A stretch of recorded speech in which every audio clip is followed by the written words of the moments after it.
আচ্ছা শোনেন, শোনেন ভাই, এখানে লুকাচুরির কোনো কিছুই না। এখানে আগে, আচ্ছা আপনি ওই, আচ্ছা যে রাস্তার কাজ চলমান আছে ওই রাস্তা তো আপনার হচ্ছে 1 বছর ধরেই নাকি কাজ চলে, কোনো কাজ নাকি আপডেট হয় না। 2 বছর?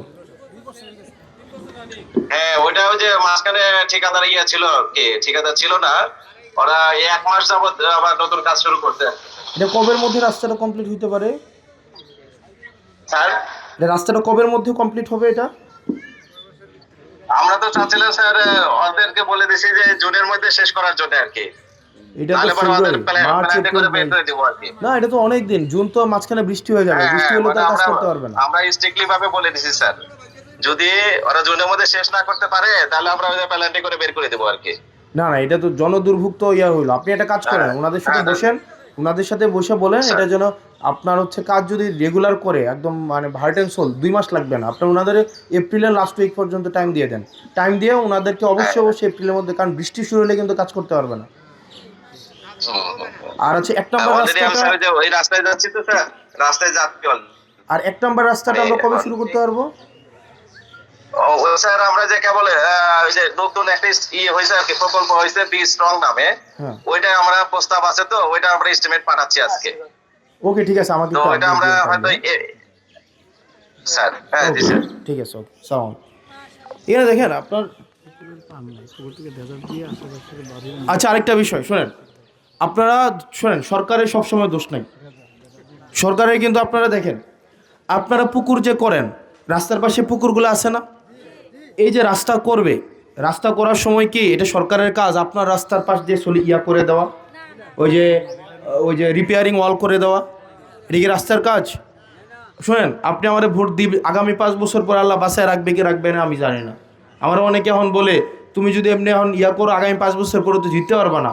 আমার আগামী 5 বছর পরে কালকার মাগরিবের ওয়াক্তের ফয়সালাও তো আমি জানি না। তো আমি 5 বছর পরে দেখে আমার দরকার নাই তো। আপনারাও তো সমস্যা প্রবণ মানুষ। আমি যদি এই রাস্তা দিয়ে যাই, যতগুলো পুকুর আছে পুকুরগুলো একদম রাস্তা ঘেঁষে না। যাদের পুকুর আছে আপনারা মনে করেন রাস্তাটা হচ্ছে আপনাদের পুকুরের পার, এটা আপনারা মনে করেন কি না? আপনারা মনে করেন রাস্তাটা হচ্ছে আপনাদের পুকুরের পার, সবগুলো পুকুরে জরিমানা করা হবে, একদম এগুলোর মাছ উঠাই ফেলে বেচে ফেলা হবে। আপনারা যারা মনে করেন রাস্তাটা হচ্ছে, আপনারা যারা মনে করেন এই যে এখানে যারা আছেন, আপনারা যারা মনে করেন রাস্তাটা আপনারা পুকুরের পার, আপনারা এই 1 বছর সময় নেন, সামনে বৃষ্টি আসার আগে আপনারা পারগুলা বাঁধেন নিজের পয়সা খরচ করে। কারণ রাস্তাটা পুকুরের পার না, রাস্তা থেকে আপনার পার থাকবে, রাস্তার পরে পার থাকবে, পারের পরে পুকুর থাকবে। এখন আপনি পারসহ কাইটা ফেলবেন, কাইটা ফেলে আপনি রাস্তাটাকে বানাবেন পার, এবং রাস্তাটা যখন করবে তখন রাস্তার পরে এবং পুকুর গেছে সরকারের টাকা দিয়ে রিপেয়ারিং ওয়াল দিবে। সরকার তো এত ঠেকা পড়ে নাই। এবং আপনার যখন এই পার্টটা করা হচ্ছে তখন কিন্তু রিপেয়ারিং ওয়ালটা না করে রাস্তাটা কিন্তু ভেঙে যায়, তখন এর দায়িত্ব আপনার উপরে পড়ে। তো সুতরাং আগামী বর্ষার আগে আপনাদের যারা পুকুর ঘাট আছে একদম রাস্তার পাশে, আপনারা এগুলো রিপেয়ারিং ওয়াল এবং পার আপনারা নিজের পয়সায় দিবেন। আর যদি কোনো রাস্তা ভাঙে আপনাদের পুকুরের মাছ বিক্রি করে লিজ দিয়ে ওই রাস্তা করা হবে, আপনাদের পুকুরের মাছ সত্যি বিক্রি করে ফেলা হবে, কারণ আপনি সরকারের টাকার ক্ষতি করতেছেন না। তো এই কাজটা কখনোই করবেন না আপনারা। শুনেন, সরকার আপনার প্রতিপক্ষ না, আপনার সহযোগী। এই যে সরকারি প্রতিষ্ঠানগুলো আপনার প্রতিপক্ষ না, আপনার সহযোগী, এবং তাকে তো আপনার সহযোগিতা করতে হবে। ড্রেজার দিয়ে কি সরকার মাটি কাটে? ড্রেজার দিয়ে কি সরকার মাটি কাটে? ড্রেজার দিয়ে মাটি যে কাটে, যে জায়গাটা বেছে সেও আপনি, যে মাটিটা কিনা নেয় সেও আপনি। আপনাদের মধ্যে থেকেই তো নাকি নাকি আসমান থেকে বরুড়ার এক লোক আইসা, আর লালমাইয়ের এক লোক আইসা, বান্দরবনের এক লোক আইসা এখানে মাটি কাটে? তো এটা করে তো আপনারাই। আরে কিসের আমলিক করে আপনি? আপনার যে আপনার তাহলে সে কে? আপনার হয় ভাই নাইলে চাচা, আপনার মানুষই তো। তো আপনি যদি সরকারকে বিপদে ফেলান তো সরকার কয় দণ্ডে ধরবে? সচেতনতা কার মাঝখান থেকে আসতে হবে? আপনার মাঝখান থেকে আসতে হবে। যে ড্রেজার দিয়ে মাটি কাটবে, যে ড্রেজারের জমিটার থেকে মাটি কাটে, এর আশেপাশের 10-12টা জমির রাস্তা মাটি ভেঙে যায় এবং টপ সয়েলটা নষ্ট হয়ে যায়। কারণ এই মাটিটা যখন কাটছে আগামী বর্ষায় তো এই মাটিগুলো ভাঙা, এগুলো আবার এই মাটিটা আবার সমান হবে। তো এই জিনিসগুলো আপনারা করবেন না। তো যাই হোক, আমরা আমাদের জায়গা থেকে কেউ প্রতিপক্ষ না, এখানে বিভিন্ন রাজনৈতিক দলের মানুষ থাকতে পারেন। আমরা যদি সবাই সহযোগিতা করি এই ধরনের সংগঠনের মাধ্যমে, মোহাম্মদপুর ইসলামী সমাজ কল্যাণ পরিষদ সহ আমরা যদি সবাই নিজে চেষ্টা করি, তাইলেই হচ্ছে আমাদের সমাজটা পরিবর্তন সম্ভব। আদারওয়াইজ একজনে কোনোদিন সমাজ পরিবর্তন হবে না। আমি সুর পুলিশ পাহারা দিতে হবে, আমি আসলে ঠিক থাকবে, আমি চলে গেলে সব আবার আবার চুরি করা শুরু করবে। এটা কি সম্ভব কোনো দিন? এটা কোনো দিনও সম্ভব না। সেজন্য প্রিয় মা বোনেরা, আপনারা যারা আছেন আমাদের প্রত্যেকটা কাজ, যেমন কিছুদিন আগে আপনাদের স্কুল কমিটি নিয়ে মনে হয় একটা ঝামেলা হয়েছে বা এই টাইপের কোনো কিছু একটা, আপনারা এগুলো সামাজিকভাবে একসাথে বসে মুরব্বীদের পরামর্শ আপনারা সমাধান করেন।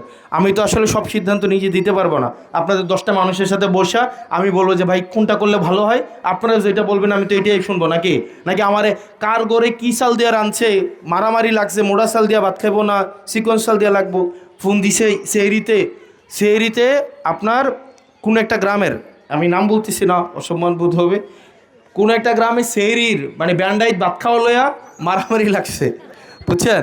এটা হচ্ছে জামার কত হয়েছে ব্যান্ডায় তুইটা রাঁধতে হইব, আর বউর কত হয়েছে না রাইতে রাইন্দা রাখবো, ব্যান্ডায় তুইটা গরম করে খাইব।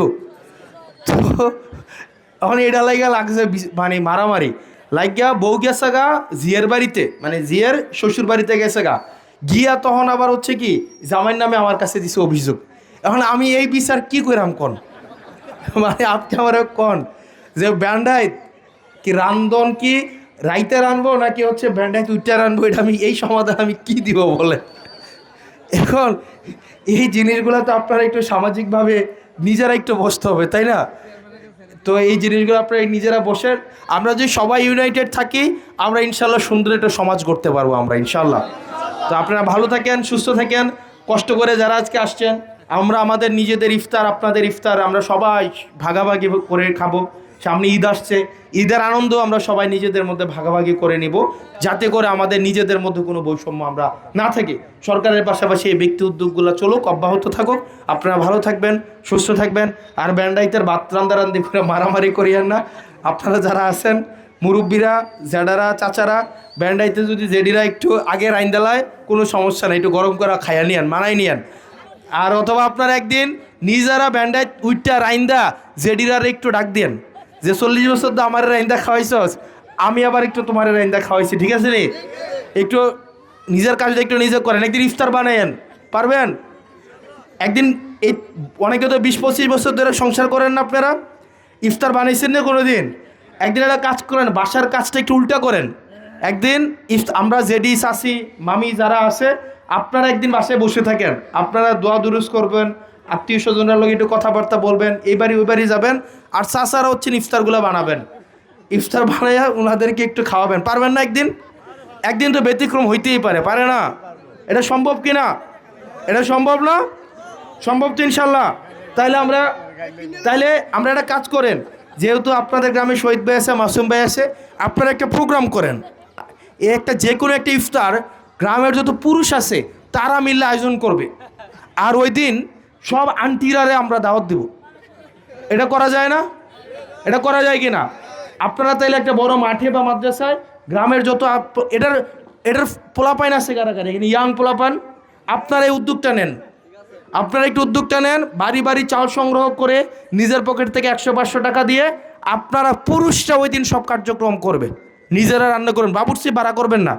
আপনারা একদম দেখেন নিজের কি কষ্ট, বাবুর্চি ভাড়া করবেন, এটা উৎসবের মতো হোক না, সমস্যা কি? এটা ওই আগে আমরা ঝুলাপাতি খেলতো না, এটা উৎসবের মতো হইলো। দেন ওই দিন আপনারা আন্টিদেরকে দাওয়াত দিবেন, আন্টিদেরকে দাওয়াত দিয়ে ওই দিন আপনারা খাওয়াবেন। পারবেন না আপনারা? এবার রোজা একটু এটা চেষ্টা করেন, আপনারা সুন্দর হবে। কিন্তু শেষ রোজার দিকে করেন, ওই ঢাকার অনেক আত্মীয় স্বজন আসবেন ঈদ করতে, শেষের দিকে করেন, তাহলে দেখবেন ভালো লাগবে। তো ভালো থাকবেন। আসসালামু আলাইকুম ওয়া রাহমাতুল্লাহি ওয়া বারাকাতুহু।